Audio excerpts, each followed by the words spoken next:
I came here because my choice was simple. Live or die. My species is dying.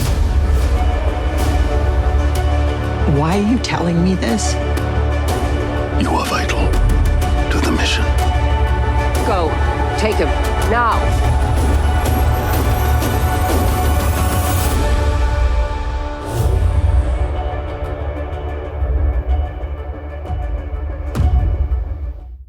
The NBA Finals are here. Stack, do you get flashbacks to 2003 when this time of year comes around? Most definitely. Not everyone is built to shine under the bright lights. I think we'll have a good one this year. The intensity is at the highest in the NBA Finals. That's why DraftKings Sportsbook is upping the stakes. This week, new customers can bet just $5 on either team to win and get $150 in free bets instantly. Build your own same-game parlay on DraftKings Sportsbook. Combine player props, game spreads, and much more. The more legs you add, the more money you can win. Be sure to also check out this week's All the Smoke same-game parlays. We're going to end the season hot. I can feel it. Head over to the app now and see who we're riding with this week. Download the DraftKings Sportsbook app now. Use promo code SMOKE. Bet just $5 on any pro basketball team and get $150 in free bets instantly. That's promo code SMOKE at DraftKings Sportsbook.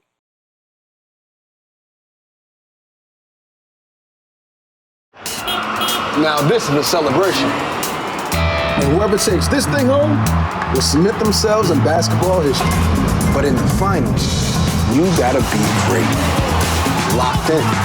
Because when the champagne stops popping, you know what's left? Legendary status, my man. Yes, Dirk. Exactly. And it all starts here. And we're down to the last two for the NBA title.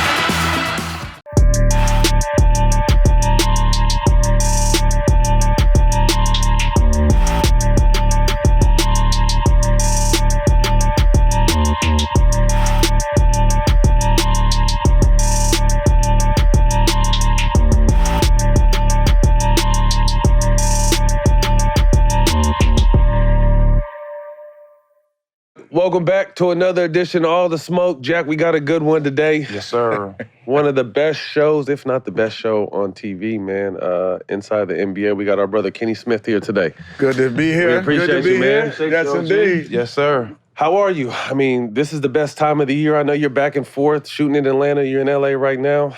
It's the best time, like, for a fan. Right. For a fan. Yeah, you're but grinding for me, right now. that grind, when I get there, I'm fine. But, Okay. you know, going back and forth, I'm in LA, as you know.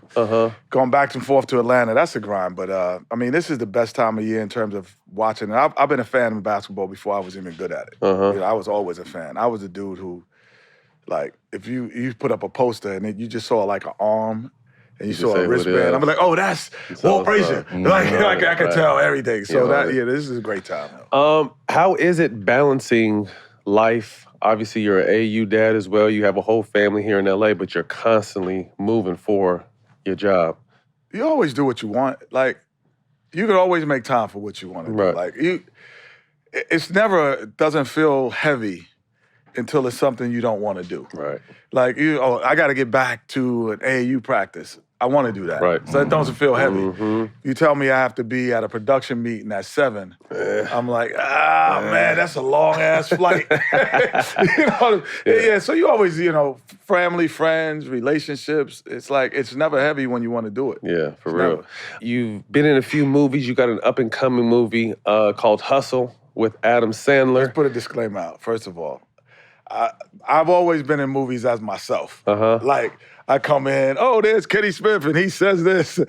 This is the first time I'm in a movie, and with lines. The movie Hustle is a different animal for me because I never had an aspiration to be an actor. Right. I know I saw the episode where you had the actor. You want to be an actor, yeah. I never. So I got a call from Adam.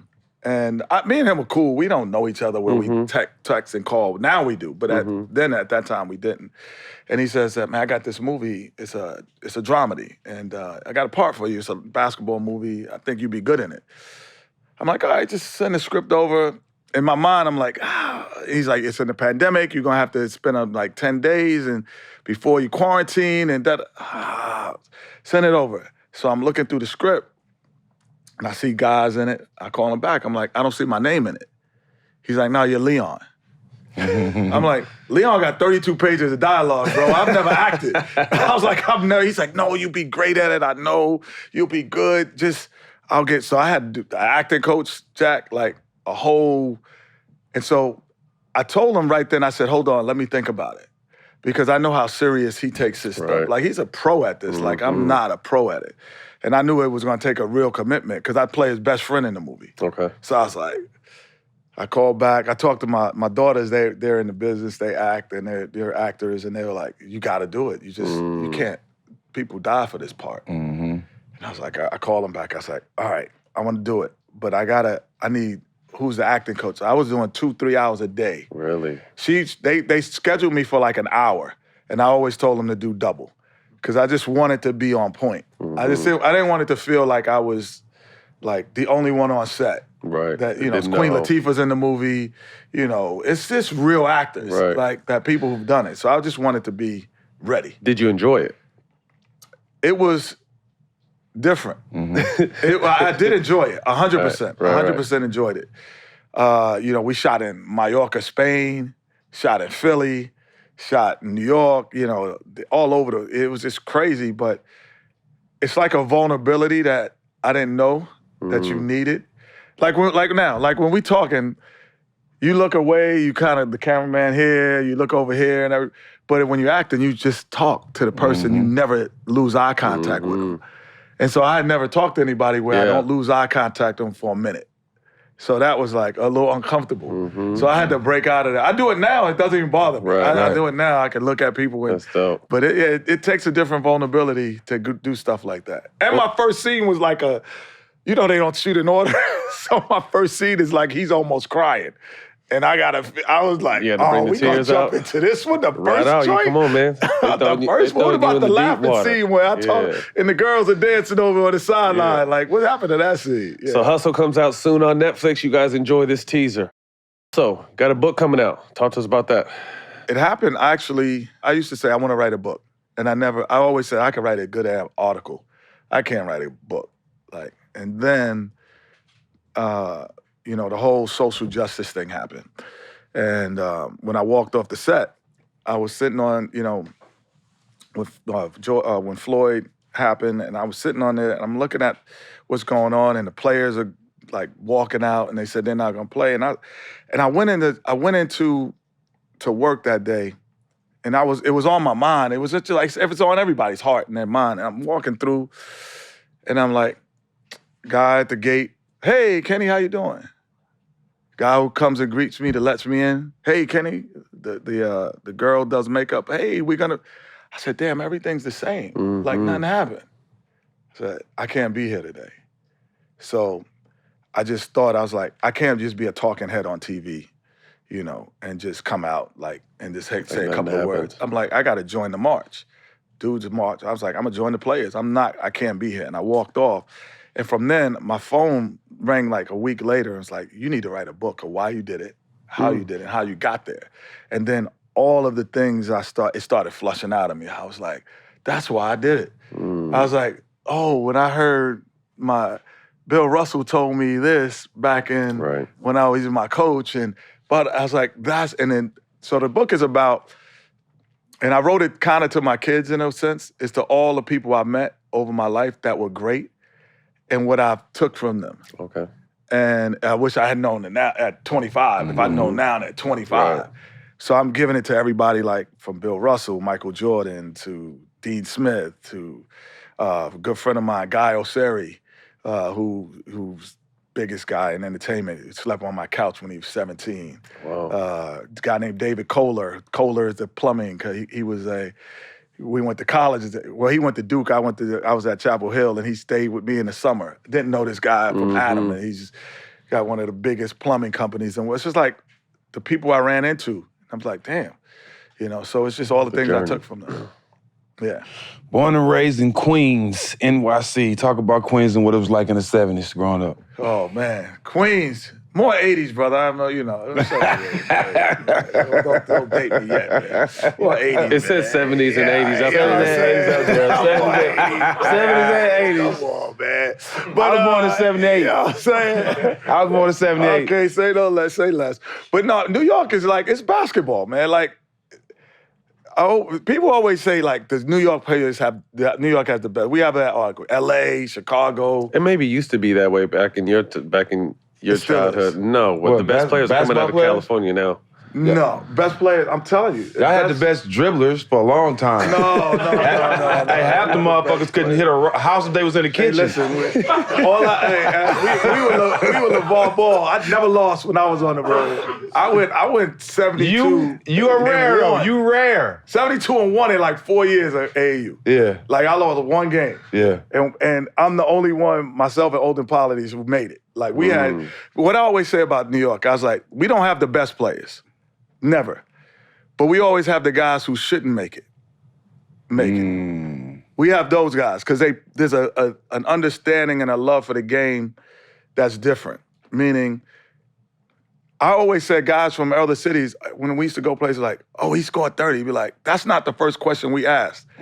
Like, first question we always ask is, did you win? The second question we always ask, how did you guard your man? Did he bust your ass? Like, that's always the first two questions. So when I went to other places, they'd be like, I had 30 today. So they always had a precedence on scoring, where guys I grew up with, or even from our area, like Rafe Austin, let's say, like he could dominate a game without scoring. Right, yeah. So we never, that's why guys I thought made it who shouldn't make it. Mark Jackson, can't jump, can't shoot, not slow, fast, slow as hell, played 20 years in the league and led the NBA history in scoring. Those are the guys that we have. Assist. Right. Yeah. Those are the guys who, they shouldn't be playing D1, they make it. Y'all guys in LA, y'all got them dudes. Like, you got, you got them dudes that like. Yeah, where are you at? You got some people out that way, right? Texas? Them young boys Texas, coming no up, question. We had 6 guys in the Allen Iverson game from Texas. We had the most. Them young boys is coming up in Texas. Yeah, they're just guys who like, they're can't miss prospects. Right. We didn't have the can't miss prospects all the time. But we had those guys who just shouldn't make it. Kobe Smith. Yeah, like, just like, why is he in the league?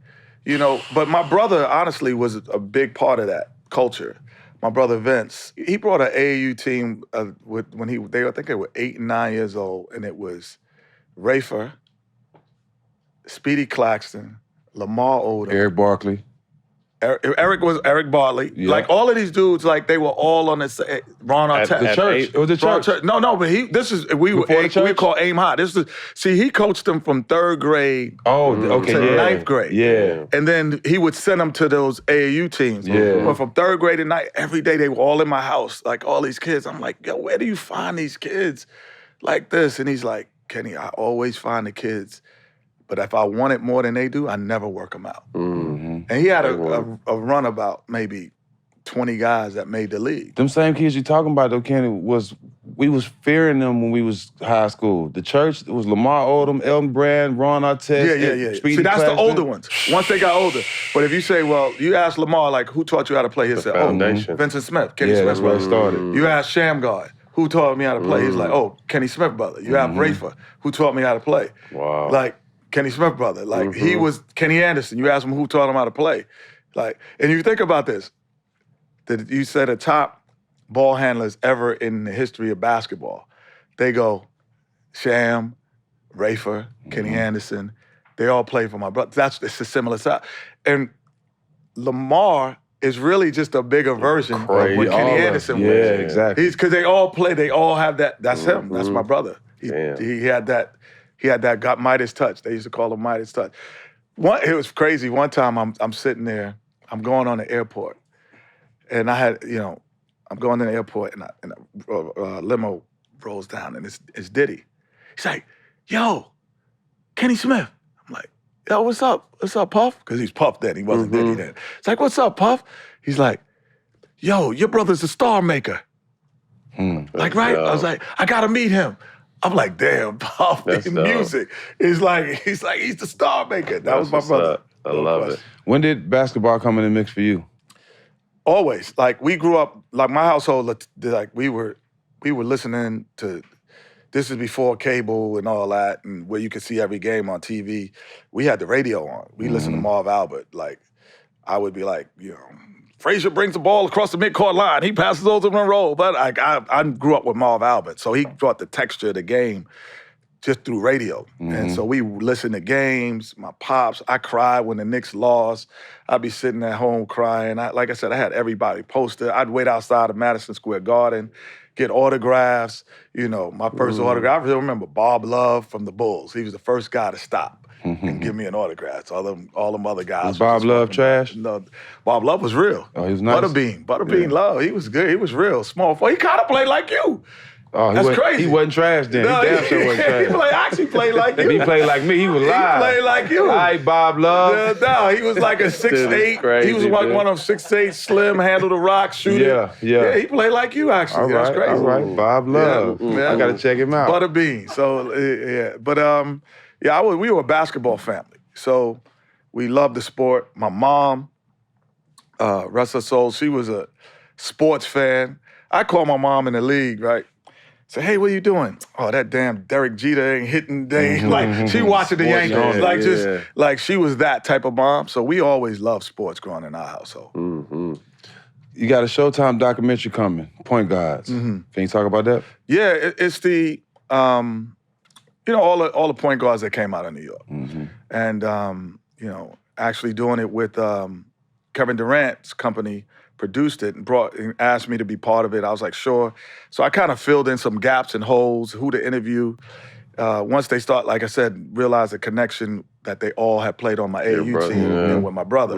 It's like, they were like, oh, how do we? I was like, oh, you got to interview him. He's like, yeah, he played for and they kept saying my name, saying, Kenny's brother. Yeah, Kenny's brother. Kenny's brother. It's like, so the connection was like, you got to EP it and like make sure we getting the story correct. But New York point guards is like, ain't no secret.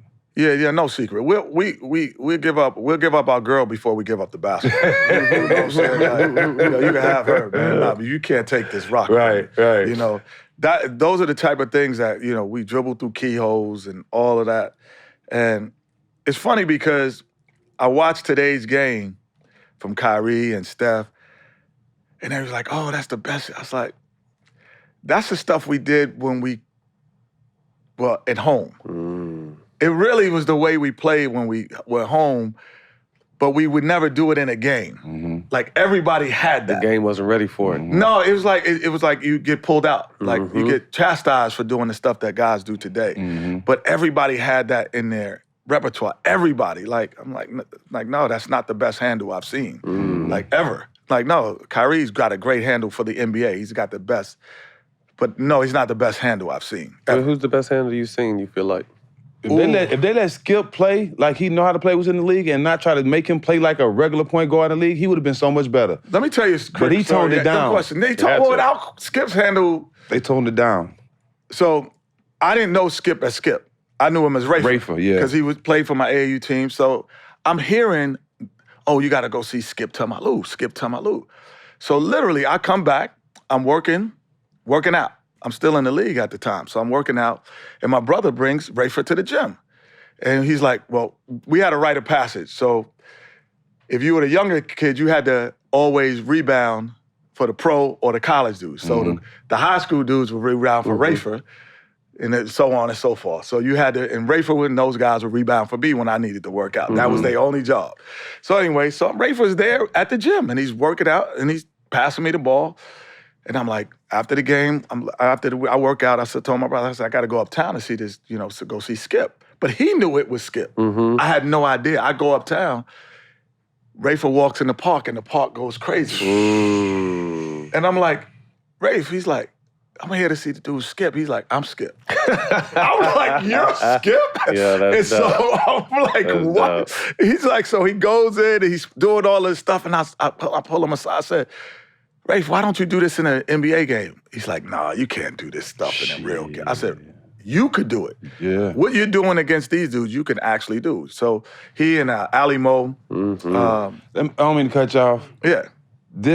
I always talk, when we talk about this, I think we was talking about the other day, I said, this is one guy that was playground that could have played in the league and dominated. Alimo. He was 6'8", 6'9". Alimo, yeah, don't question. Would handle like a point guard. Alimo, I've known, he grew up in my uncle's building. Black Widow. Yeah, so my uncle was like, he was a hustler.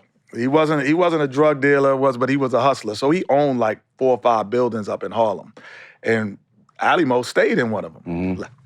So rest in peace. Yeah, no question. Mm-hmm. So I'm watching Ali play, and I'm like, Ali, you could be in the league. He's like, nah, Kenny, I don't think I could be in the league. I'm like, no, Ali, you could be in the league. Because he was better than Rafer. And so I call, this is the first year of the G League, the NBA, now the G League. Mm-hmm. And so I get him a tryout. He didn't go. Really? He didn't go. And I call him a week later, I'm like, he dodging you know when somebody dodging your call. Yeah. He never wanted to do it. He's the same guy that he and Rafer got the ticket to go to college together, and he decided to cash the ticket in. And Rafer went to a talk and became Rafer. Mm-hmm. He would have been in the league, for sure. Top 5 point guards ever. Ever? New York, excuse me. New York. Okay. New York point guards ever. All right. I'm in the top 5, so we... Go ahead on. Yeah. Goddamn right. Come on, talk your shit. Gotta put yourself in there. No, I mean, I'm the most unique in this sense. I was the first guy who could shoot. And you the only one who won a dunk contest, too. Yeah, I'm the only guy who could shoot from New York. Like, I made it a point to be a shooter. I was like, because everybody was handling, I'm like, I'm gonna shoot. I'm gonna learn how to shoot. You know, you probably are the only one. Yeah, and then I was in a contest called a Pepsi Hot Shot. Yeah, I won. Yeah, I did that shit. You did it? When I was in Sacramento. I went from city to city, and I went to the finals of the Pepsi Hot Shot, and that's where I really learned how to shoot. Textbook. Yeah, so without question. So I'm in there. I would say Kenny Anderson is probably the top. Chips. He's the highest. I think he's the best high school player I've ever seen, ever. And I seen LeBron. I actually asked Tom Kachowski, who rest his soul, who's the guru of high school basketball, who's the best player he's seen. He said Kenny Anderson. I said, why? Because he said he's 6'1" and 110 pounds and doing what he does. LeBron was, and Kareem were a different level. So Kenny Anderson, Steph. I was about to say, did you see Steph in high school? Steph was really good in high school. He was right below. He was a notch below. Though. Kenny, yeah. He was a notch below. Yeah. Pearl Washington in high school. He was a match. It came too easy for Pearl. Like, he was a guy who got... what's the guy from out here? Oh, man, he played with my nephew. That got really good early. Shea Cotton? Shea Cotton. Yeah, we just That's talked how about Pearl him. Washington was. Yeah. He was Shea Cotton. Yeah. I was Shea Cotton. He just, but he made it. But he just got good too early. You know, I'm not gonna go like Bob Cousy and Lenny Wilkins. I didn't see none of those guys play back in the day. Kareem Reed is really good, but he's not top 5. Booger Smith? Booger's not top 5. I would say Mark is top 5. Yeah. Mark is top 5. No question. Yeah, no Mark question. is top 5. Even in high school, because you said talk to talk. They were like, I always Charles and them always like, oh, I'm a star. And they talk the star talk on our show, Charles and Shaq. I'm like, first of all, did you make McDonald All-American, Chuck? Ooh, hit him with it, Kenny. He's like, no. I was like, oh, by the way, I said, there's 2 dudes in here who's voted top 35 high school players of all time. I got a ball. Yeah. McDonald's. Yeah. McDonald's. It's me and Shaq. We the only ones in here. I was like, me and Shaq, top 35 high school players of all time. I said, oh, wait, Chuck, were you college basketball player of the year? Like, no, were you player of the year in your conference? Like, no, oh, okay. I was player of the year. I said, you just got good late. Yeah. Like, I was good for 8 years, an 8-year run when you was still trying to develop your game. Yeah. You know what I'm saying? Yeah. You got good when you was in your late 20s. Like, I was good since 17, man. Right. Like, it's a whole different thing to carry that long banner, man. So, yeah, so those are the top 5. Yeah, that's funny. Welcome to the NBA Finals. Now this is a celebration. The finals, when 60-foot prayer can get answered at the buzzer. It's more like 61 feet. I mean, you gotta be great from game 1 to game 7. Because when the champagne stops popping, does anybody know what's left? Legendary status, my man. Yes, Dirk. Exactly. Oh my greatness. It's the NBA Finals, and two teams are about to make their mark. On 75 years of NBA history, 1 second on the court can define a player's legacy. One shot can send a city to the top and give bragging rights to every fan. One ring is at the center of it all. And the stakes have never been higher. From game 1 to 7, from rookie to legend. From 48 minutes to OT. If it happens in the NBA Finals, it's forever. Visit NBA.com/finals to learn more. So as you mentioned, McDonald's All-American, you end up choosing North Carolina. Who else is in the mix for colleges? For college, I was Duke and at school from Durham. We don't say that name. And Virginia. Those are schools I visited. But I always wanted to play in the ACC at that time. That was when the conference was, to me, the ACC had the best conference. I wanted to play against the best. But I chose North Carolina because when I went to the practice and I saw Sam Perkins, Brad Daugherty, Michael Jordan, I looked at it and I said, I don't know if I could play here. I was a little nervous. I had never seen 7-footers like they had. They had 10 McDonald All-Americans on the team at one time. I was like, damn, I don't know if I could play here.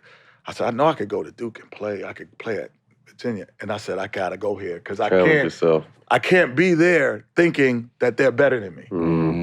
And so I wound up going. At that time, which is now if you don't do it, I was only the 5th freshman to ever start at the university. But now if you don't start as a freshman, people they transfer. Good enough, right? But, he said they'll transfer. But that was unusual to start as a freshman, for me. So I chose North Carolina because of that reason. And they had everything. All the schools oh, we got a good academic school, good social life. I was a good basketball night. They had everything when I went there. It was like a movie. You know how you see those college movies? And you see the fraternities and the kids walking through campus. Bright sunny day. It just felt like a movie. I was like, this isn't real. I'm coming from New York. It's there's no campus. St. John's doesn't have a campus. Really. So I was they were they all use, the city's your campus. I'm like, nah, bro. I'm not. I would have had to take the same bus that I took to high school to take to St. John's. I was like, nah, I can't do that. I'm not having a bus pass going to St. John's. Nah. Yeah, I mean, your freshman year team, to name a few, Michael Jordan, Brad Daugherty, Sam Perkins, yourself. I mean, what were those practices like? You know what the crazy part was? Nah, that wasn't the question. Who was the best player out of the bunch? I'm going to get that. Yeah, I want to hear that one first, because I want to see what he gonna say. Sam Perkins was the best player my freshman year. Because Sam was a 4-time All-American. That, that wouldn't happen today either. First team. Sam was the best player. Michael was the most dynamic, but he didn't have a handle. He couldn't handle the rock, in college. MJ? No, he couldn't handle the rock. So, even at times, I'd be we play pickup, I got Mike. You're because I knew I'm get up on you. You can't handle the rock. And what happened? And then? And then he's the only guy that I know that his weaknesses that he had at the end of his career was his strengths. The only person I've ever, LeBron's not like that, KD, nobody. He's the only one where at the end of his handle was crazy and his jump shot was pure. I used to say, how do you miss a jump shot? You got a perfect form. But we talked about it, and I was like, this is how competitive, we talk about competitive with Mike. So I used to say, it's oh, you think you can guard me? It's yeah, because your handle's whack. I used to say, your handle's whack. I can guard you. And bum, bum, bum. So now, we doing that, we playing, he goes to the Olympics, comes back, goes to the league, comes back for the summer, because all the players, every North Carolina player came, but we all come back and play. So the gym is with doodles. Like any NBA team, we would have beat, in that gym, without question. And he's boom, boom, boom, he's gone. I'm like, damn. The gang guy, he's like, my handle, been working on it. But I forgot I said that shit. Right, I really forgot. I said it. And he's like, my handle, right? He's talking about my handle. But he was, the stories are true about his competitiveness. We were playing pickup one day, so this is when you knew I made it too, because the juniors and seniors, even at y'all school, probably picked the team. He didn't go to school, but yeah. Yeah, that's right. Straight out of high school. He went to Mexico. Right. So they picked. Wait. At North Carolina, this is how we do it. So the pros go on one end, and the college players go on the other.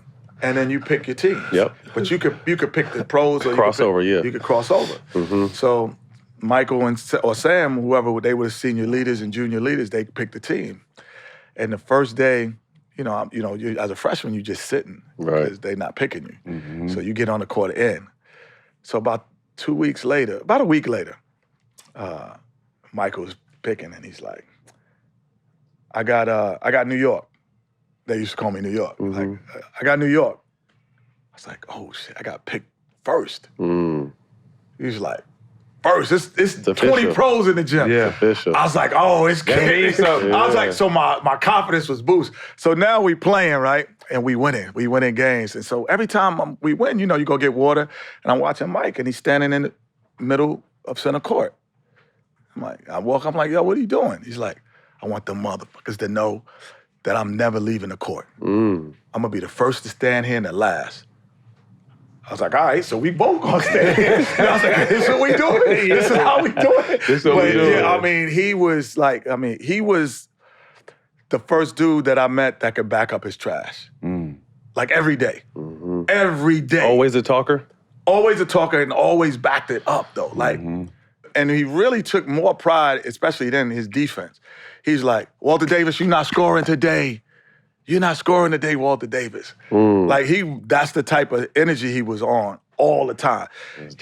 And when he got to the league, so we had dorms, and our dorm numbers don't change. So if you had dorm number 8, it's the same phone number next year. You're just a different person. Mm-hmm. So when he comes in town, this is before the Instagram, and you'd hear the phones go, bring, one, and somebody hang up, bring, and you just hear it going down. So it's him, and all he say is, school's in session, boom. School's in. So everybody come in the hallway and be like, Mike's here, right? Mike. So he'd go and he'd call each room to let her know, come to the gym. School's in session. So the gym would be packed. We'd have 4,000 people watching our pickup games. That's crazy. 4,000. That's dope as hell. It was unbelievable. That time of basketball was different. There was no Charlotte Hornets. Right. So people would, and this is no social media, and people, the whole campus would just know. Or just word of mouth. Yeah. Word of mouth, and it would be 4,000 people when he came in that gym. And the good old way. I can picture that. I mean, obviously with his competitiveness and his desire to get better at a young age, did you see him possibly being a great? I knew he would be great. I never thought he'd be the greatest. Because when I first saw him, and then when I saw him even in practice, I guess it's like you have a beautiful wife and you take it for granted. Because she's there every day. You see her every moment. You see every moment. A beautiful person you're around. You see their bad side too. You see the days that they're in the mood. So for him, I saw those moments, and I was like, but then when he left and he came back, I saw that the energy that he put into his game. Like, he never stopped working, man. Like, his stuff is not an accident. Like, it's not like, oh, he was gifted. No. He was the most fundamentally sound player that ever played the game. If you watch the videos, his left hand is in the correct passing lane. His footwork is impeccable. Offensively, his jab step is the always ball move, feet stay still. Like, all of those things were all the time. And then he was the best athlete. Most guys who were that athletic didn't rely on package, that. Right. As great as even, and this is not a knock, but as great as Clyde Drexler was, that was the difference between him and Mike to me. It's just the fundamentals of jab step, and that's, the stuff that Dean Smith learned. But, and then Mike gets a lot of credit for, his quotes. But it's just Dean Smith's quotes. He's stealing them, I'm gonna keep it real. It's stolen. It's all plagiarism. He says all plagiarism. It's 100%. It's just, he just adds expletives. But it's everything that Coach Smith said to us, that's what Mike said. Every interview. You can pull it. It's every interview. It's plagiarism to the finest. I mean, speaking of Coach Smith, what was it like, some of the stories and memories you have? Rest in peace, obviously one of the greatest to ever do it, Dean Smith. He was, to me, it was like playing for Gandhi. Like, you know what I mean? It was surreal about his inner person, who he was. My favorite story is not even with me. It's with Mactaw Njai, who played at North Carolina. He was from Africa. Played at Michigan, transferred in. Went to Oak Hill. And went to Oak Hill, yeah. He went to Oak Hill. So Mac was, having a tough time in practice. So Roy Williams was assistant coach at the time, and Bill Guthridge. And so they're getting on Mac, like, Mac, what's wrong with you? Blah, blah, blah. Coach Smith never cussed, ever. Excuse me, ever. Never cussed. So they're getting on him, and so they throw him out of practice, right? So Coach Smith, after practice, goes to him, says, Mac, is everything all right? Like, homesick? Like, and he's like, no, Coach, and he's not looking at him. He's like, Mac, look at me when I'm talking to you. He's like, no, Coach, I'm just not feeling. Mac, look at me as I talk to you. He said, Coach, in my culture, to look an adult in the eye is sign of disrespect. It's a sign of disrespect. So Coach Smith says, oh, okay. Walks out. So next day in practice, there's no Coach Guthridge, who threw him out of practice. Coach Guthridge's not there for a week. So Mac said he gets a call from his mom. She's like, Mac, there's this man here in Africa. Says he's your coach, assistant coach. I know it's Coach Smith. I don't know him well. He's been here for a week saying he's learning our culture. He sent Coach Guthridge to learn his culture so he can never make that mistake again. That's deep. What Coach Smith is. That's deep. Yeah. That's dope. That's Wow. deep. That's the best story I heard of. That's dope. That's deep.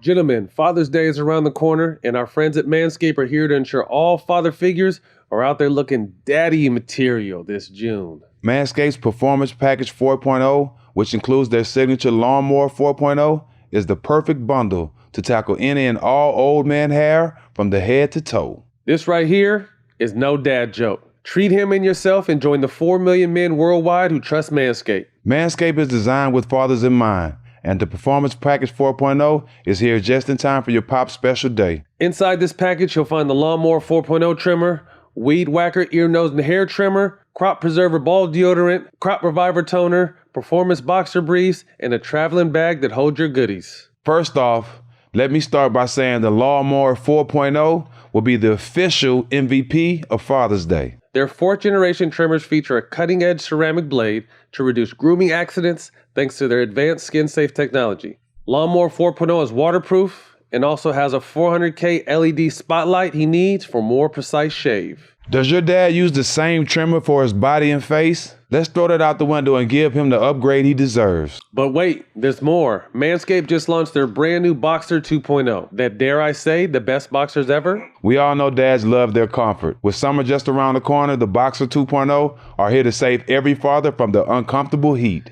These new boxers are packed with revolutionary features including the jewel pouch, designed to cradle the boys in their own special space. This right here is a game changer. Whether he's mowing the lawn, taking out the trash, or golfing in the sun, these moisture-wicking boxers breathe without breaking a sweat. Dads, buy these for yourself. Son, buy these for your dads. Ladies, buy these for your man. And the dog daddies, you deserve this treat too. Get 20% off plus free shipping with code SMOKE at manscaped.com. Again, that's 20% off with free shipping at manscaped.com. Use the code SMOKE. Shake what your mama gave you? Nah, shake what your daddy gave you. 6th pick to the Kings in 1987 draft. Used class was included Scottie Pippen, David Robinson, Reggie Miller, Reggie Lewis, Muggsy Bogues, Mark Jackson, Kevin Johnson, Horace Grant. Do you think your class is underrated? We would be the top class now, the way the game is played today. I don't think we're underrated for that time, but for this time, like, Reggie Miller would be picked second in the draft. Yes. Reggie Lewis would be picked third. I would be took one because I was the best in college out of all them dudes. In college. In college, I was better than them in college. You know what I'm saying? Scottie Pippen would be 4. Yeah. You know what I mean? David Robinson probably would still be 1. He might be 1.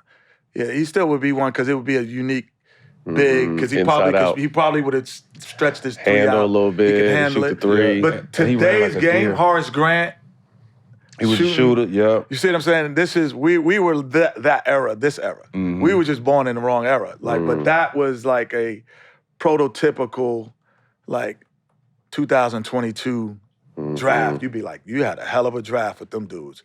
Because Reggie was shooting threes when there was no three-point line. Like, you know, it was bananas. Like, he and Reggie Lewis, those guys were. And then Reggie Lewis and Reggie from Georgetown. Williams. Yeah. Reggie Williams was a 6'7", great three that would, in today's game, would be prototypical guy. Yeah. Talk about the state of the league at that time. We talked about John Sally, and he said it was a really drug-infested league around that time, and it was an image problem around that time. See, I came in right on the cleanup. See, I was John is like 2 years older maybe, so he caught the last tail of it. When I was in, it was like, we wasn't doing what dudes are doing today. Like, nah. Up in Smoke wouldn't exist, bro. It wouldn't. Like, yeah, all the smoke wouldn't exist. Like, and we were like, they were like, guys were cheap too. So our era where you were first starting to make $1 million, $2 million, they weren't blowing $10,000 in a nightclub on liquor. You was playing with Vernon Maxwell now. Come on. No, but I'm going to tell you about Vern. Vern was buying drinks. He wasn't buying bottles. Okay, that's my boy now. He was buying drinks. He wasn't buying bottles. I learned there was no sparklers. I learned a lot from him. There was no sparklers. Oh, you want no sparklers? No sparklers. No. Vernon bought 10 shots. Yeah, but he ain't not buying a bottle. Yeah, He's not buying an $800 bottle. Yeah, right. Yeah. So no sparklers. No, it was. So we were on the cleanup. So guys, more than anything, they would drink. I see, you would see, I thought it was more like a drinking issue in the league where, but now, it's, I didn't catch that whole cocaine. I grew up in that. Yeah. Growing up in New York City. Yeah. Like, you grew up in the crack, I grew up in the crack era. So it was like poverty and a lot of money. You just like either or. It was like it no was in between. It was no in between. I used to see guys like literally overnight have pockets and like duffel bags full of money. One of my boys, to name nameless, he's in that game, but he was a great basketball high school player. So you know him because he plays, but he was like a smooth hustler. So you didn't know he was really doing it. He has a beautiful house, family. He throws nice parties, no drug scene. So he pulls me in his garage one day and he's like, Kenny, I'm like, oh, this is a nice car. Boom, boom, boom. He's showing me his cars and he's like, you my guy, so I gotta ask you if you want to do this. So he opens, the trash cans that you put out? He opens 2 of them up and they're filled with cash. He's like, it's $300,000 in this one. There's like $400 in there, just by weight, I could tell. If you give me $250 cash, write a check for $250, you could take the barrel, because you could go in and cash this, I can't. Trying to clean that money. I'm like, where I'm from. He's like, no, I just had to ask you though, because I don't want to hear somebody hear that you didn't get a chance at this money and you my guy. I'm like, nah, I don't get down like that. I don't get down like, I'm good. I'm like, damn. Yeah, so it's like, Matt's like, yo, wait a minute.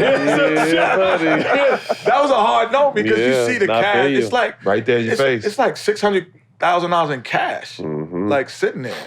And it's like, just give me $250, write a check. And I'm good. Nah, I'm good. Yeah, that money. I probably would have did it. That money. Not gonna lie to you. But you got to think that money got all kind of paraphernalia and all kind of stuff. They can get you by the money, not even. I'll throw that shit in the washer and the dryer. That ain't gonna do it. I'm sorry, that ain't gonna do it, man. It was funny because you should know better than that. I got that the funniest story about Steven, man. Chucky Brown. You played with Chuck. Chucky Brown. That was my guy. So Chucky was my guy, right? So this is right when you went in the stands. So I didn't know you well. I just, we had talked a couple times. And from being in Houston. Yeah. And so I'm like, I called Chucky. I'm like, yo, what kind of dude is Steven, man? Like, he jumped in the stands. He's like, Kenny, man, yo, you'll love him. You'll love Jack. I love him. He's like, he said, because Max was my guy. Yeah. So me and Max were linked to the arm. Like, his kids called me Uncle Kenny.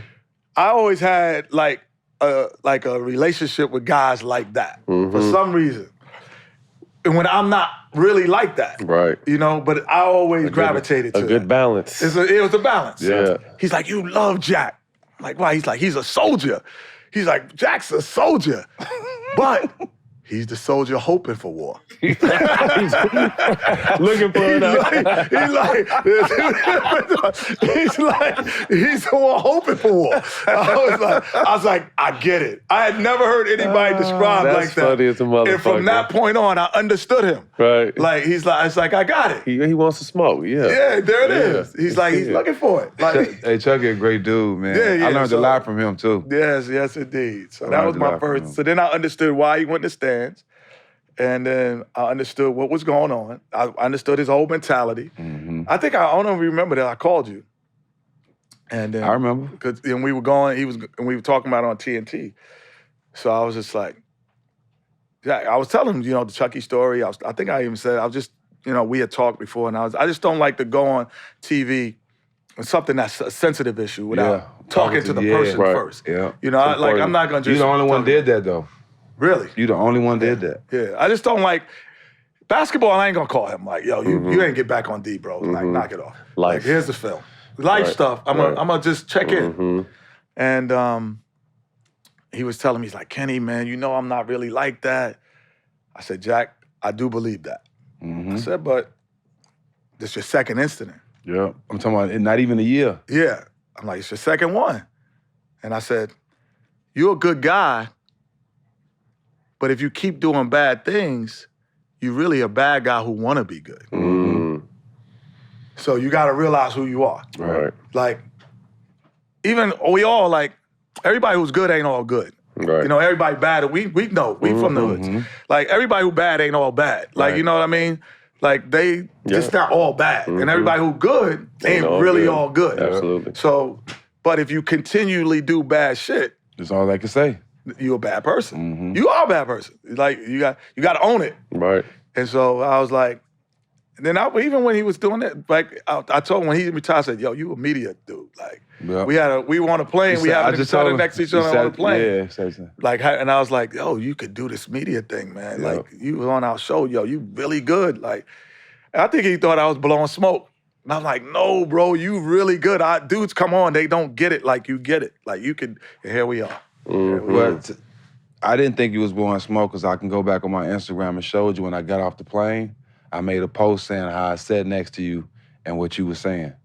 Oh, yeah. Yeah, so I made a post about it. I made a post about it. I meant it. 90, you were traded to Atlanta, and the same year traded to Houston. First thoughts of playing with Hakeem? It was the first time in my life I went to Fondy Rec Center, and it was the first time in my life I was playing. So we playing pickup, and we were on the same team. And I threw the ball inside, and the guy guarding me left. That had never happened to me in my life. It was the first time. I was like, oh, they leave you playing with him? That had never happened to me. I played in Sacramento my first 2 years. Come on, man. Like, I led the league. I was second in the league in minutes. The Carolina blue jersey. I mean, second in the league in minutes on a bad team. I played 45 minutes a night my second year in the league. I only came out the game 3 minutes, which is another story, because Jerry Reynolds was coaching. First it was Bill Russell, then Jerry Reynolds, and Jerry's like, you get all upset at me when I take you out. I was like, yeah, Jerry, you just take me out the wrong 3 minutes. I was like, you don't know what you're doing. Right. So, but it was the first time I threw it in, and they left me. I was like, oh, this is going to be different. So then I was like, I need to learn. I didn't shoot. My first 3 years in the league, I took 83 twos in 3 years. And I said, I got to learn how to shoot the three. Because I didn't know how to shoot the three. And so I was at a charity game, and Dale Ellis was there. And I said, Dale. That's one of the ones. I said, you shoot the three real easy. How do you do it? And he showed me how. He's like, no, you get your feet set. This is how you get your balance. I said, because this is far. Like, for me, I was like, this just feels far. It's like, and you get balance, and you get your legs. And I practiced it. So I was like, in my first 20 games, I took 83s. Just based off playing with him, throwing it in, and they leave you. Double. And then still at that point, I was still the jet. Now I'm a prop plane. But I was still a jet. So like it was, if you ran at me, I could go by you. Yeah. I could go by you.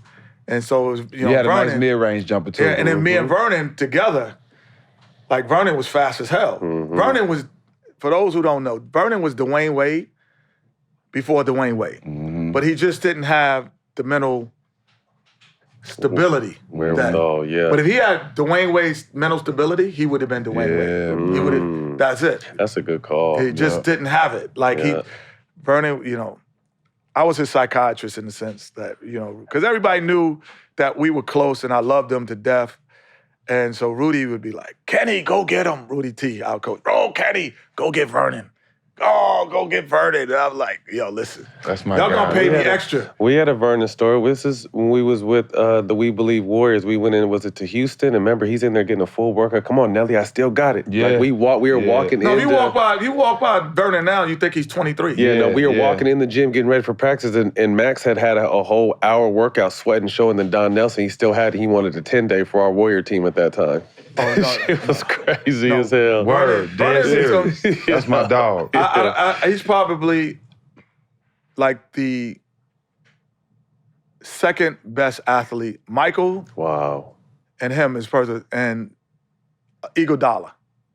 Like just pure athlete. Like I had never seen something like him, like Vernon.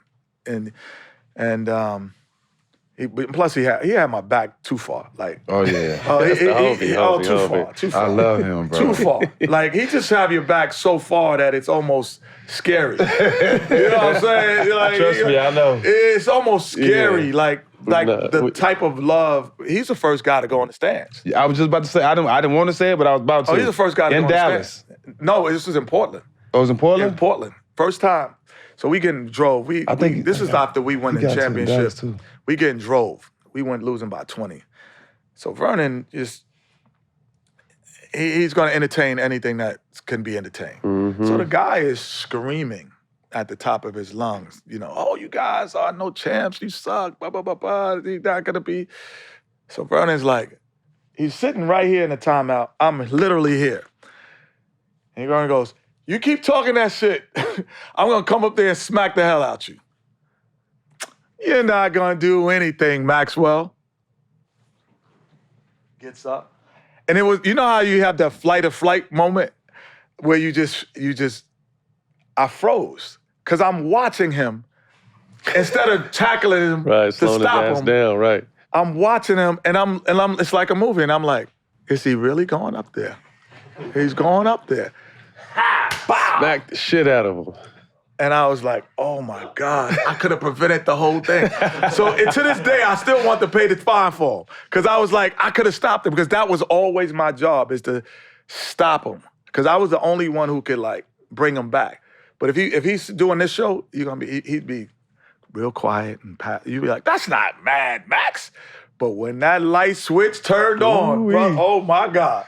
It was only like 2 people in the world that could turn it off, and I just happened to be one of them. And I could say 2 things, 3 things, and he'd come back. And he'd be like, okay. Yeah, they say like you like that. People tell me you like that. You got to switch, Matt. Oh yeah, you got to switch. Yeah. Like right now. Like you nobody got about 4 or 5 different switches. You got to switch. Yeah. And who's the guy who can stop your switch? Probably him, yeah. And then, there's a couple people that can, but yeah. You got to switch though. But you mild-mannered, now, and then... Well, that's my thing, because I think it's a lot of people. My whole thing is I don't even go looking for it, just the disrespecting I don't do very well. Yeah, and I'm cool with you until the disrespect happens, and then I don't like that. Right, and that was Vernon's switch. Yeah. It was disrespect. I don't like the disrespect. And he always thought disrespect was, not acknowledging who he was. Looking through him. So if you look through him in any manner... It's an issue. He had an issue with you. We need Mad Max on here. He had an issue. Track him down. He had an issue. He would fight every game we played the Bulls. He'd fight Michael. Every game, every single game, and so that's what I used to do when I couldn't stop somebody. Start a fight. He started fighting. He start every single game. He's gonna start a fight with Michael. But the crazy part is, Michael's like, yo, this dude is out. He's crazy. I'm like, why he said that? He's like, he brought his son in here. After the game, we have a fight, Kenny, in all Air Jordan gear to get autographs. Well, I just fought this dude. He's like, that's how, but that was Max. That's dope. Because Mike would look through him. Mike is not, he's like, Mike say stuff like, yo, you see who's on me, Paxson, throw me the... Oh, nah, you can't say shit. You can't make comments like that. Like, you see who's on me. Yeah, that's looking through. Right. Like, Hell like, here it comes. You might hit the jumper, but I'm going to whip your ass. Exactly. That's what I used to say. Exactly. I'll whip your ass out here. I seen you do it. I've seen, like, I didn't know that about you until late in your career. Even watching you. Him I knew because of Texas. Mm-hmm. But I've seen Vernon, like, physically intimidate guys. I think that's the first person who cursed me out when I think I was a rookie in preseason. He cursed me out so bad. I'm like, they talk to people like this in the NBA? Yeah. Like, we was on the street. He talked to me so bad, and that's when I fell in love with him. I was like, I love him. If you weren't from that element, you would take it so personally. Either you're going to fight or you would be intimidated. Yeah. But if you're from the element, you just know a lot of it's talk. Mm-hmm. It's like... Get it. Once you're off the court, it's dead. It's this talk. It's not, like, going there. Yeah. But he's so close. Yeah. On the edge. 94-95 back-to-back championships. What was it like to get that first taste It's called Houston. Of the ring? Houston. They changed from Houston Clutch to Houston. City. You Google it right now, it's Clutch City. Clutch City. We made it where a city that was known for choking and not doing well to a city that could do well under pressure. Mm-hmm. And you know what the crazy thing about a championship, we were the first championship sports franchise ever in Houston. Mm-hmm. The Astros hadn't won, the football team It wasn't hadn't even won. football back then, was there? Yeah, Oilers. Oilers, that's now right. the Texans. Nobody had won. Right. Ever. Until we won. Oh, so it was crazy. And I noticed a change in the city. Oh, big change. I didn't know that it would do that. Like, I always thought that it would have changed me and us. But I saw the way people moved in the city and with the way they thought. So it was a great feeling to go back to back. I think the second one felt better because we came from a 6th seed. Mm-hmm. We never had home court advantage. So we started every series on the road, 2 games on the road, the first 2 games. And we get off. So I had a thing where Dream, and they was like, you gonna say it? I'm like, oh. So we come off the team plane, I'm like, and we be in another person's city, like, we're home. So I had to say it as soon as we land, we're home. Right. Today, because we weren't home. We never started, like, we win a series and we going straight to the city. We can win in Houston and be like, damn, after the game, you gotta fly out. It's game 7, you flying out right after. So that second championship was the best. With all due respect, within the context of your championships and kind of that era, that was a 2-year period that Mike had took off. How do you feel like you guys would have fared your 2 championship First of all, he teams didn't first? take off. Or, excuse me, he went to go play. He was playing for, he came back as number 45. Yeah. In the second one. Second one, yeah. He came back as number 45. And when he had 55 in the Garden, nobody was saying he wasn't Mike. Mm-hmm. You know, we would have beat their ass. Because, like... Dream was too much around that time. No, think about this. There's a couple things. Michael's still the best player in the world that I've ever seen. But that means he would have had to win 8 championships in a row. That's a lot. He's not going to win 8 in a row. He's not. Nobody's done it in the modern era. He wouldn't have done that. Secondly, there was no Horace Grant. That's right, he was gone. He left. And then they became way too small. Because even that was regular season. In the regular season years, we went 7-1 against them or 6-2. They never beat us in the regular season. We used to go to Chicago, smack them, come back to Houston, smack them up. You know, they like BJ and Paxson, those guys were good players, but they were too slow for us in the perimeter. And no one, and Winnington and them couldn't guard them. No chance. And for some reason, Scotty wasn't Scotty then. He wasn't a scorer. He needed to score another more. score. So I think we would have got him because of that. There was no Rodman. Now, when they got Rodman, I'm like, it's different. I'm like, I don't know if them Rockets we would have got them, but they were too little at that time. And that's why Shaq and them got him. Because when he came back, it wasn't he was coming back from baseball. They were too little to guard Shaq. They lost to a team 4-2 that we swept. We swept Shaq and them. Smacked them, yeah. So like, no. They would not have beaten us. And then if I didn't come in there and I'm not splashing you with threes, Sam Cassell is coming in there giving you 25. Yeah. Robert Horry was the new Scottie Pippen then. He wasn't like standing outside and he was handling the ball, dunking, flying through the air. Otis was in the first one. Yeah. And then Clyde, they wouldn't have beat us. They would not have beat us because they were just too little and they wouldn't have won 8 in a row. Something would have happened. Somebody would have left because of contract. Somebody would have got hurt. Something. They wouldn't have beat us. You made a great point right there. Back in the day, you didn't worry about being injured in the playoffs as much as they do now. You know, normally you had your guns when you was going into the big game. Now, championships have been won because key players have been missing. What do you think the difference is and why? I think the lack of playing. I think there is load management, but the lack of not playing in a game, I think increases your ability to get hurt. Play less minutes. No question. Would help. If you don't ride, like, I don't know, on your days off, did it make you feel better or worse? For me, it made me feel worse. I did something. I had to do even some on my day off just to keep, And I think that these guys now are not taking the pounding, so then when they got to pound in the playoffs, they're not ready. Because you go from playing every other day, taking days off, to all of a sudden, oh man, I got to play 39, 46 minutes. And they're not used to the pounding. They're not used to it. You were around 30 after the back-to-back championships and injuries started to set in. What's going through your mind? Well, I always had to deal, you see the way I walk. I always had to deal with some knee issues. So I used to wake up in the morning and be like, oh, I'm gonna bust his ass today. You could tell right away. Yeah. Or, damn, not today. What do you feel when you do that now? I'm like, I'm gonna get my ass busted today. I'm feeling down. Every day's not a good day. I'm gonna lose that race to the board. Yeah. Oh, damn, I'm gonna lose today. Oh, I gotta figure out a trick to get to the board fast. Oh, today I got him, But no, I think,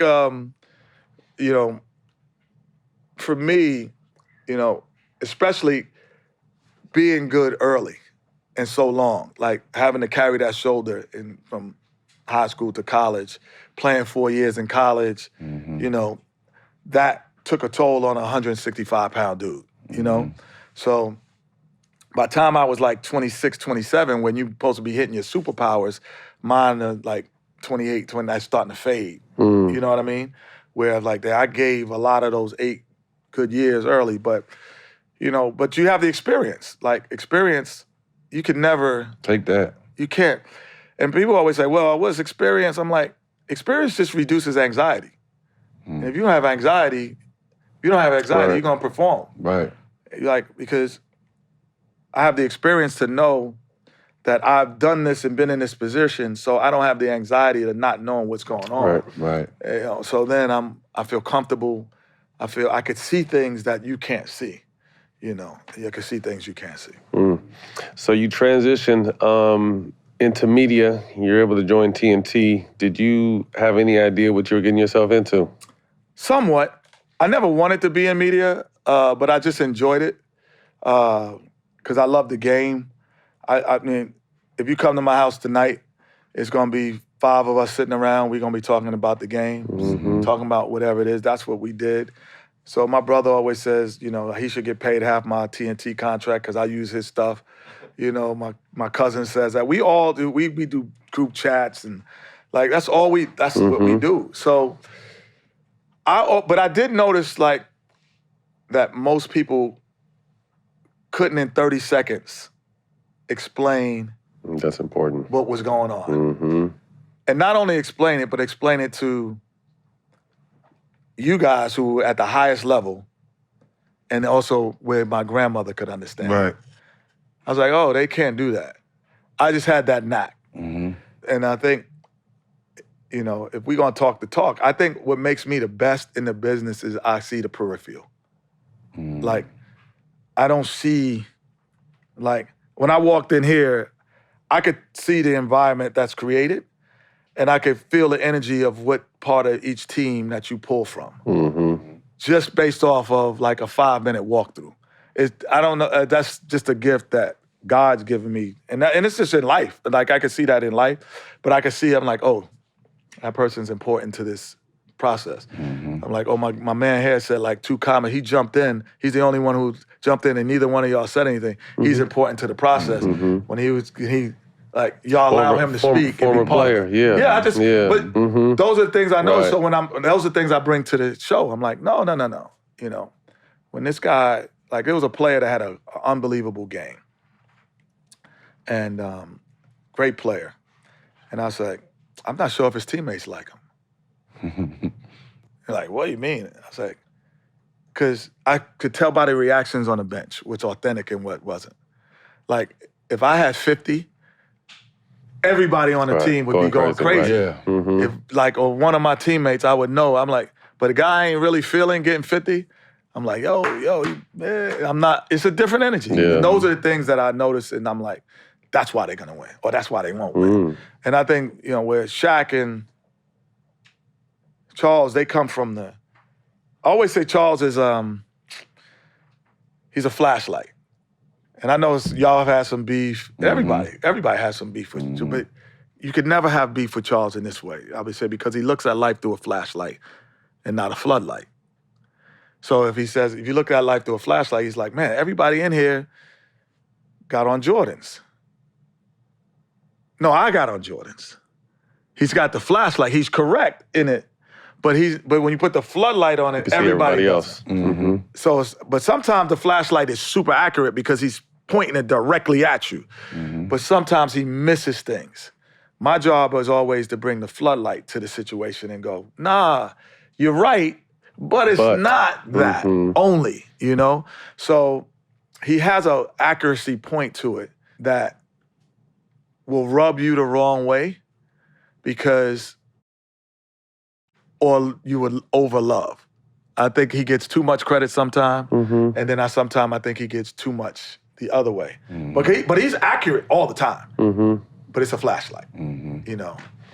Well, I mean, I think that leads us into our next question. What makes you guys such a great team? Obviously, so many different insights and perspectives and points of views with Ernie and Shaq and Chuck. But what do you think makes you guys? We're the only show on television that listens.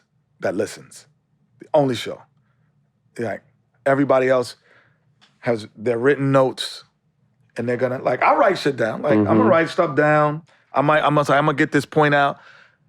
But if Jack says something that makes me go another direction, not even on that point, I'm gonna stay with that because that's where the topic is. So we're listening instead of like, I gotta get this out about Kyrie tonight. A lot of people listen to respond instead of listen to understand. Yeah. Like they are, you know, it's like you've been in an argument before where the person has already got their prerequisite. You telling them, no, I really was there at 6 o'clock, and they're like, they're waiting to get their point back out. No, I'm listening. Like, oh, you was there at 6?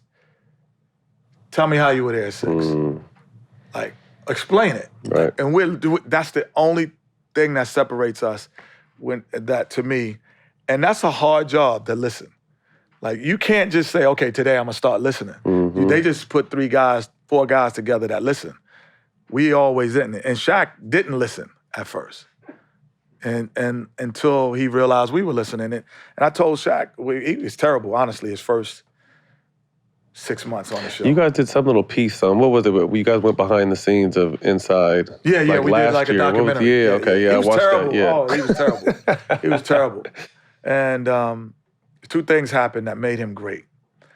You know, I don't know, you know, I went to him first and I was like, bro, the stories you say in the green room are bananas. Like, the stuff you saying about Kobe and, like, you got to bring that to he's like, nah, they don't. And I was like, Shaq, that's one. I said, the other thing is, like, this is the first time in your life you ain't the most dominant player. First time. Like, we might be better than you at this. So just be you and blah, blah, blah. And then the second thing happened. So Shaq used to come in and be Shaq. Y'all know what Shaq is. I play him, yeah. Shaq is a movie. Shaq's gonna walk around, he's got 10 people coming in. He created a hookah lounge. In the studio. And they let him do this. They were like, he was like, I have to have my hookah.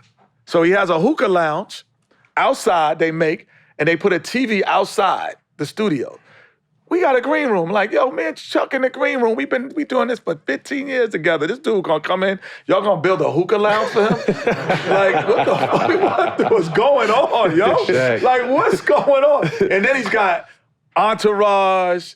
He's got Jerome and them. And Mark. They driving. Everybody's driving. One's driving the Rolls. One driving the Bentley. One the Ferrari. It's like it's just a movie. And me and Chuck Chuck for sure, and Chuck is very sensitive. He's like, he doesn't like it. I'm used to that in a way. Like, I'm okay with dudes who are themselves, but Chuck is not having it. So now he's not watching the game. He's literally DJ equipment. No, kid you not. He's practicing his DJ while the game is going on. They letting him get away with all that. So, because he's Shaq. So now he comes on the show, and he says something like, yeah, and DeAndre Jordan needed, and DeAndre's not playing tonight. So me and Charles, because we sit next to each other. He's hitting me, and I'm hitting him. We gonna get his ass today. So we just lighting into him. Oh, and we just going, you don't know this. And so now we saying stuff about the game because we know he didn't watch. So then our producer comes downstairs, and he's like, what the is going on? Y'all giving him a hard time like that? You embarrassing him on our national TV? I'm like, whoa. Since when don't we make fun of each other when you don't know the shit? Right. Because Matt sure gonna do it. Anybody can get it. And he goes like this. And then the producer goes like this. You're right. Go, get him. Get him. And from that day on, he turned. He's like, I gotta be on point. No shit. He got on point. Yeah. What thoughts on the way the media landscape is kind of turning now? And I'll use an example of Draymond getting kicked out and not doing media after the game, but going on his podcast and kind of explaining his point of view. Thoughts on just the way the media is and the players are kind of taking it more in their own hands now? Well, Instagram and Twitter, you got voices. Like, you got more followers than people than we're gonna have viewers. You know what I mean? Like, and your soundbite is gonna live longer. So I don't have a problem with it. I just feel that the only difference what I feel today's player, the sensitivity is what I don't understand. Like, you're going to put information out for us to hear as players, former players, and as media, and then when we speak about it, you get sensitive. Then don't put it out. I'm like, you can't do a reality show and then be like, oh, don't talk about my wife. Right. Like, are you doing a reality show? What are you talking about? Are we seeing her and you're telling us that y'all had a problem today? Like, you can't, do that. And that's why I think the sensitivity part, I'm always surprised at, because they actually, and there's certain guys, I've always loved,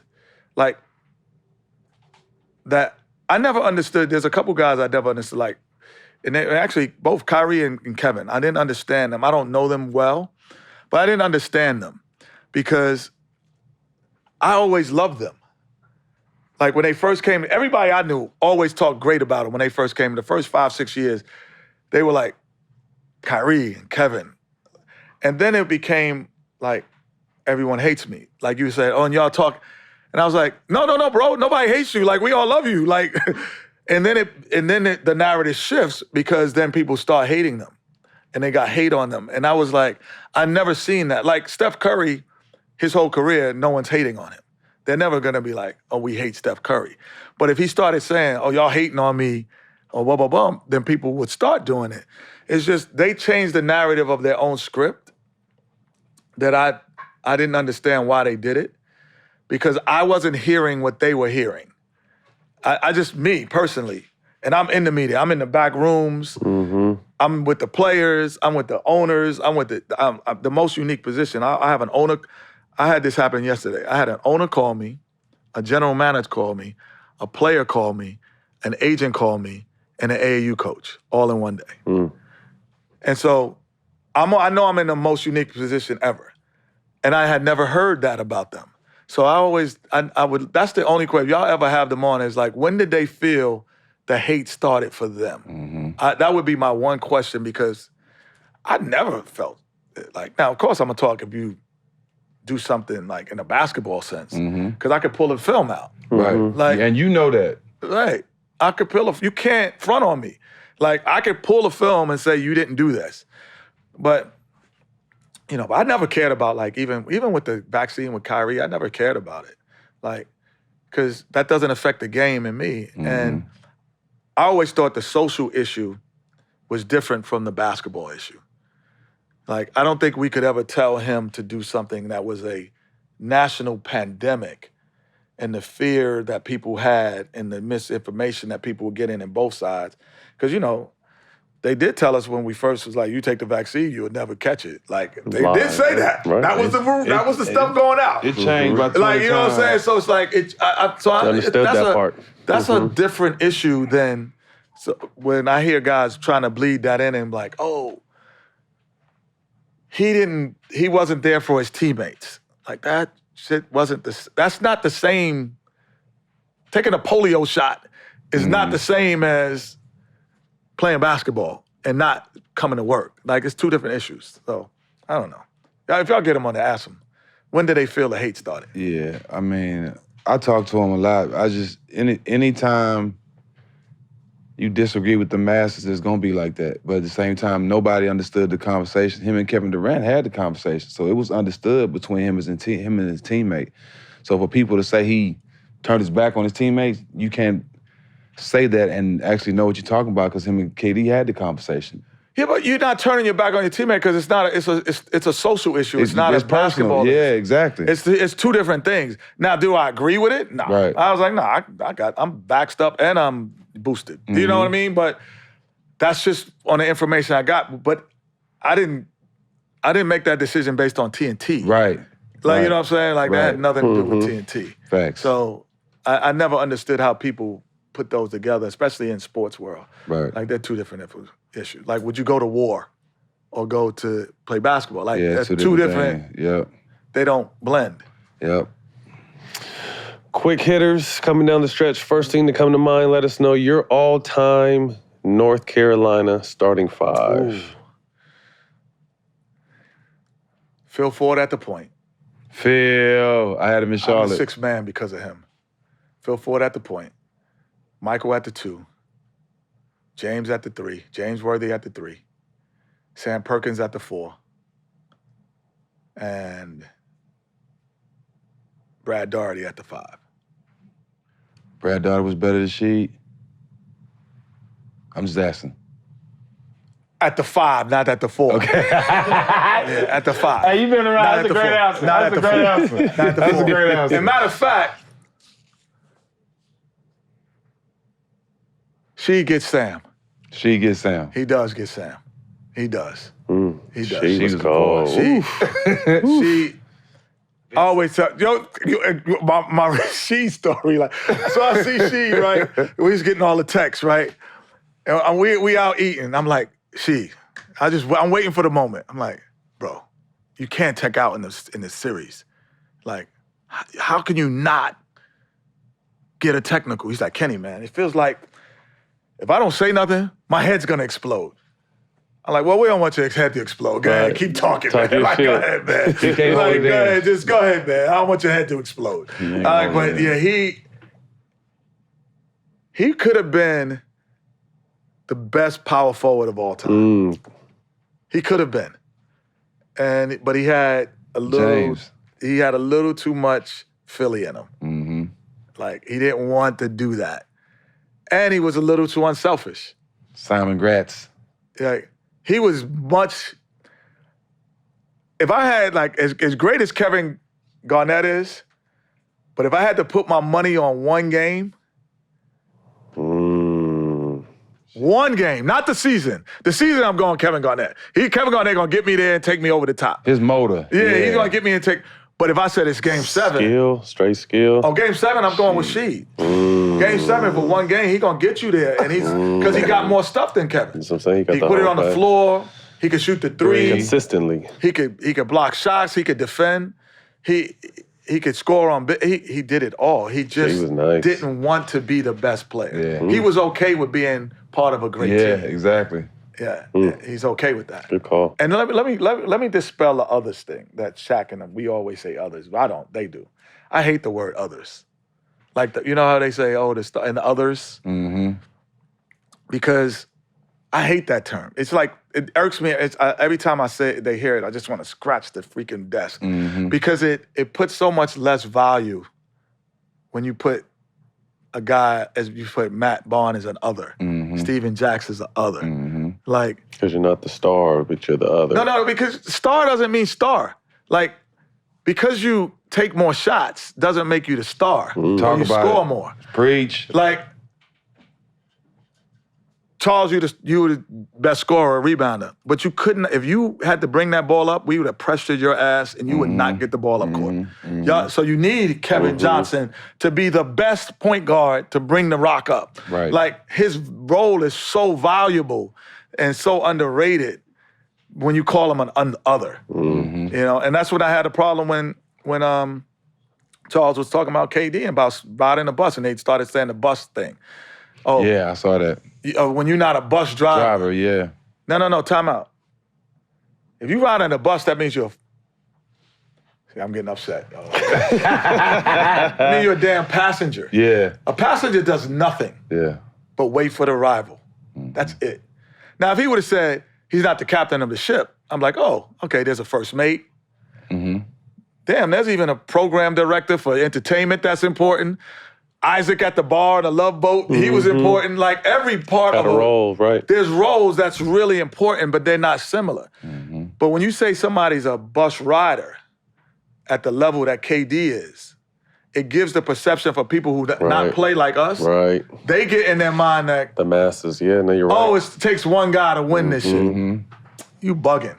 It doesn't take one guy to win it. In all actuality, Shaq, to be real in real time, we all riding the same bus.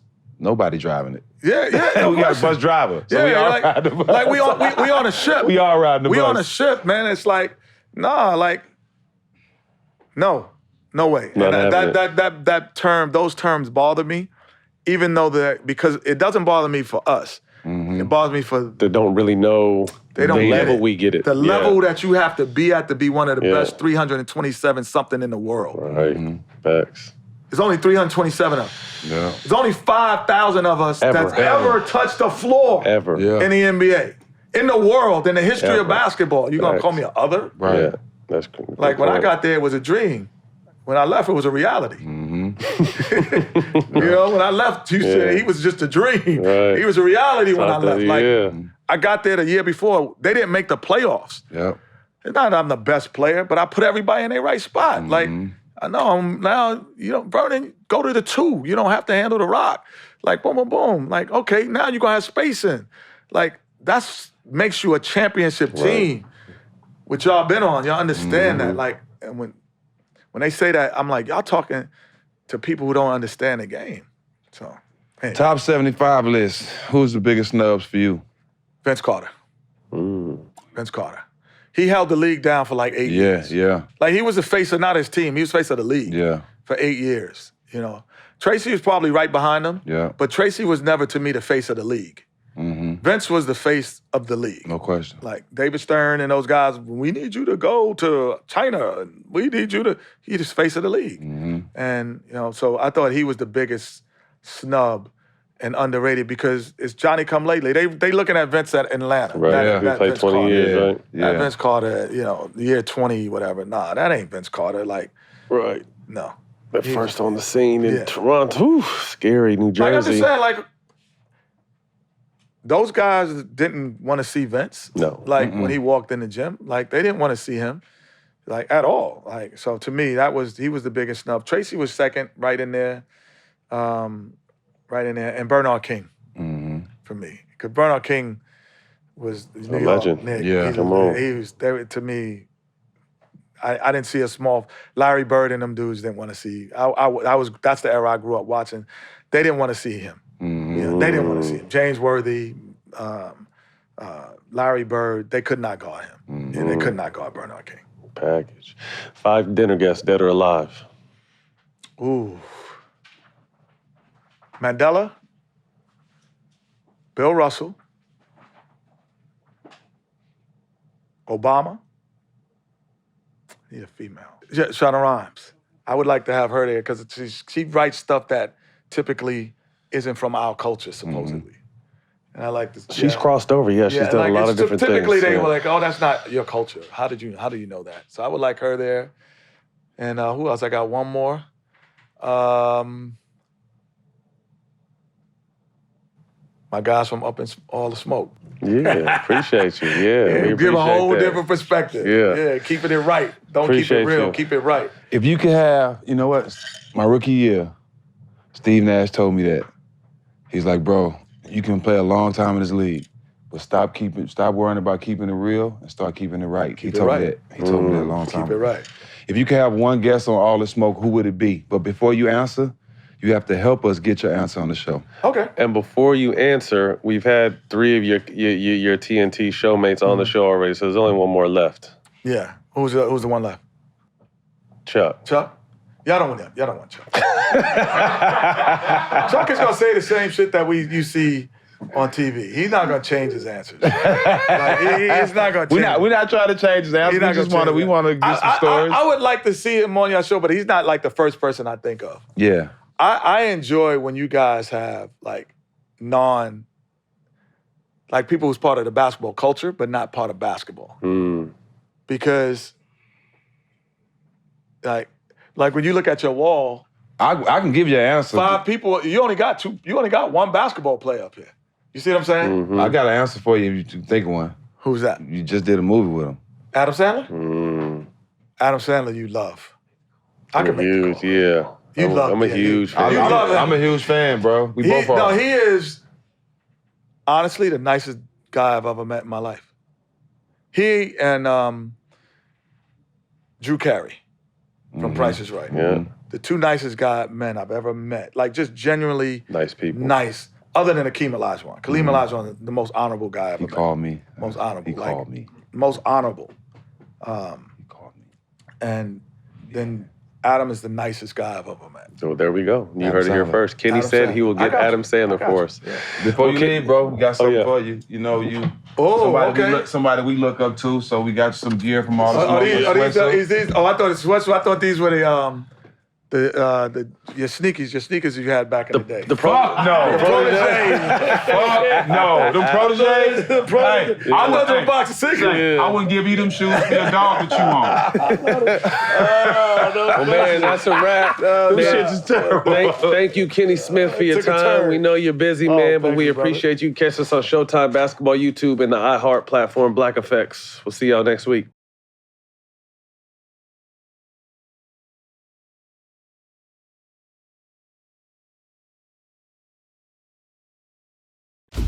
Undefeated star Stephen Fulton Jr. The slick stylist from Philadelphia. Defends his world titles against former unified champion Danny Roman. Roman remains a problem for anyone. He can't beat me. I want a title shot now. I'm coming out here to prepare myself for war. Stephen Fulton Jr. versus Danny Roman. A super bantamweight showdown. Live on Showtime.